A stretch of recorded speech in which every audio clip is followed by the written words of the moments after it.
אם אתה קובע לעצמך סדר קבוע במהלך הזה, אתה לא תאמין איזה דברים יבואו לך בלבך, במוח שלך, בשכל שלך, שתוך כדי שאתה מדבר לפני הקדוש ברוך הוא, ומפרש לפניו, פורס לפניו, את הרצונות שהתעוררו בך כתוצאה מתורה שלמדת, פתאום בתוך הדיבור שלך אתה מרגיש ששולחים לך דיבורים מן השמיים, שאתה פתאום מתחיל להסביר לעצמך איך אפשר להגיע לזה.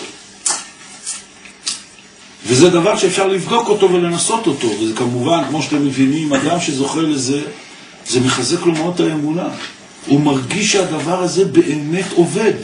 יש פה משהו מעבר, שהרבה אנשים שלומדים את התורה הזאת שאנחנו לומדים כעת של רבי נחמן, החשיבות נקודות טובות, מאוד מתרשמים וחושבים לעצמם, כן, זה ידוע גם מתחום הפסיכולוגיה. זה מאוד חשוב, חשיבה חיובית זה מאוד מאוד חשוב.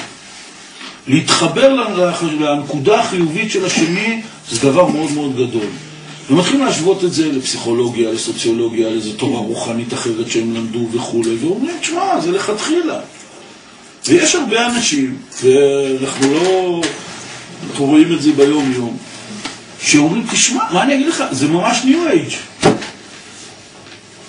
וזה כתוב בכל המקומות. על זה שזה ביהדות, ורבי נחמן וזה, זה נורא מוצא חן ביניהם, אז הם מתחברים עם זה.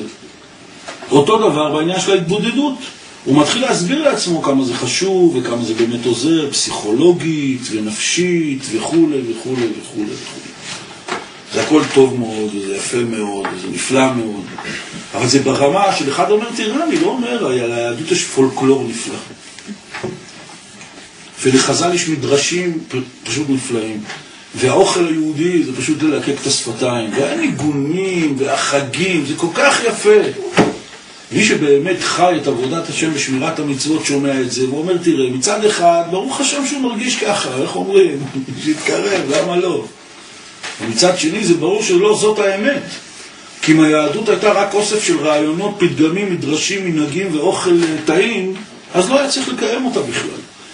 מה שגורם לזה שמחויבים לקבל עול תורה ומצוות, זה שזאת האמת לאמיתה, שהיא רצון הבורא יתברך, וגם אם לא היה לנו ניגונים יפים, וגם אם היינו צריכים לאכול אוכל שלא היה טעים, כן? לצורך העניין, ולא היה לנו פולקלור יפה, והרי עדיין יכול להיות שיש עוד בעולם כמה תרבויות של עמים שהן יותר מעניינות, צבעוניות וחמודות משלנו. גם אז היינו צריכים לקיים את הכל, כי זאת האמת. אותו דבר זה פה.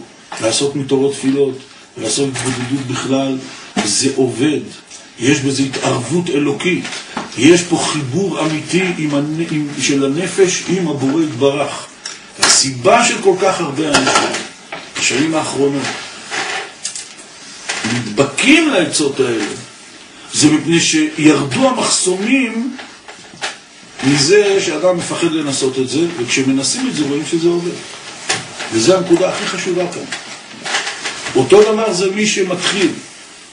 והעבודה של למצוא נקודות טובות באחרים, זה עובד באופן כזה שאתה לוקח איזה פתק קטן, או לא יודע, עושה לעצמך איזה סימן, ומהבוקר אתה צריך להזכיר את זה לעצמך כל איזה 5-10 דקות, רבע שעה, חצי שעה. כי אחרת אתה שוכח מזה. אתה רק נפגש עם אדם אחר, אתה עוצר, שוב דעת קצר, אתה זוכר, כן, נקודות טובות, תסתכל רק בנקודה הטובה שיש בו, וככה אתה מתחיל לדבר איתו. אדם כזה שמתנהג כך, גורם לאנשים מסביבו להיות יותר טובים. מפני שרבי נחמן אומר שאם אתה מלמד, דן אותו לכף זכות, אתה באמת מעלה אותו לכף זכות. וכאשר התלמיד של רבי נתן, רבי נחמן מטולצ'ין, פעם שמע דרשה של רבי נתן על תורה רפ"ב, על לימוד נקודות זכות. אז אחרי השיעור הוא אמר לו, באמת זה כל כך נכון, אני כל כך מרגיש את זה, אין, אי אפשר בלי זה אפילו דקה. אמר לו רבי נתן, אם היית מקיים את זה, או אם אתה טוען שאתה מקיים את זה, איפה כל הבעלי תשובה שלך? כי רבי נחמן אומר שמי שמתנהג כך, גורם לאנשים לחזור בתשובה. כלומר, להיות יותר טובים ממה שהם. אז כדי שרואים מישהו וחושבים הוא כן מסתכל ככה על אנשים או לא, זה להסתכל האם האנשים מסביבתו הופכים להיות יותר טובים. וזאת הנקודה כמו שהגדרנו, שהיעד זה מפני שהבורא יתברך רוצה שאנחנו נאהב אותו על אנשים אחרים ונגרום להם להיות יותר טובים. יש לי אחריות על אנשים אחרים, שהם יהיו יותר טובים. יש לי משימה. ובתחום האישי, המשימה שלי זה להיזהר מאוד מאוד להיות בשמחה. להחיות את עצמי. וכמו שרבי נחמן אומר מיד בקטע הבא, שאני אהיה מסוגל לזמר לקדוש ברוך הוא, שהרי כל התורה הזאת, רבי נחמן אמר אותה על הפסוק בתהילים, הזמרה לאלוקיי בעודי. כלומר, הדגש פה על הזמרה. אני צריך להיות מסוגל לזמר לקדוש ברוך הוא. איך עושים את זה? אומר רבי נחמן, בעודי, בעוד מעט טוב שאני מוצא בעצמי, על ידי זה אני מסוגל לזמר. אז אם כן, מה הנושא? מה הכותרת? מה המטרה? שאני אוכל לזמר. כאשר אדם רוצה לבדוק את עצמו אם הוא בשמחה או לא, אבל שמחה לא חייבת, הוא לא צריך לחייך, לצחוק, לרקוד, זה יכול להיות אדם שיושב שקט רגוע, ובפנים הוא שמח. השמחה היא לא תלויה אך ורק בהתנהגות חיצונית שיראו שאני שמח. הפוך, אולי עדיף ברוב פעמים שלא יראו מה קורה לי, כדי שלא ייפול הצגות. השאלה מה קורה לי בתוך הלב, איך אני בודק את עצמי אם אני שמח. אם ברגע שיגידו לי תשאיר משהו, אני מסוגל להתחיל לשיר.